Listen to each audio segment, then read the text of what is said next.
అమ్మా నమస్తే. నమస్తే. అమ్మ ఈసారి అన్న సర్పంచ్ నిలబడుతుండు, చదువుకున్నోడు, మన ఊరికి మంచిగా ఎత్తాడు. అన్న గుర్తు పెన్ను గుర్తు. ఏసుడు ఎత్తాం గాని మా ఇంట్లో 2 ఓట్లున్నాయి.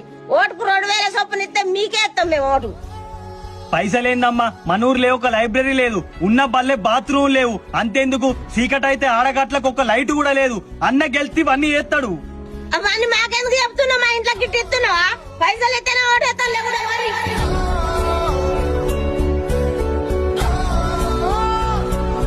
ఈ ఇళ్ళల్లో అడుగుతూ ఓళ్ళు కూడా ఓటయ్యారన్నా. ఇయ్యాల రేపు సంఘం కడ చెప్పినట్టే ఇంటురు.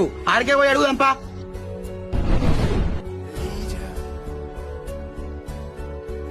అన్న ఈసారి చదువుకున్నోడు సర్పంచ్ మన సురేష్ అని నిలబడుతుండు. మన సంఘం సపోర్ట్ ఉండాలి.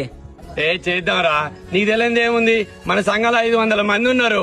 వాళ్ళకొక్క 4 మేకపోతులు కోసి ఒక్క 5 లక్షలు ఇచ్చామనుకో, మనోడే సర్పంచ్.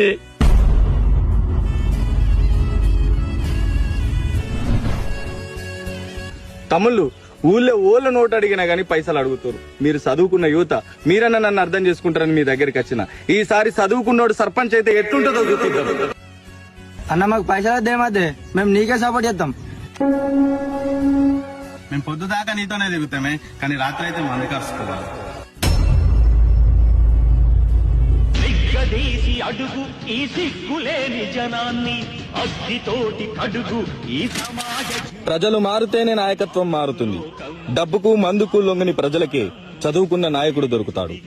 ఓటు హక్కు అమ్మకానికి కాదు, అభివృద్ధికి. మారదు లోకం, మారదు కాలం.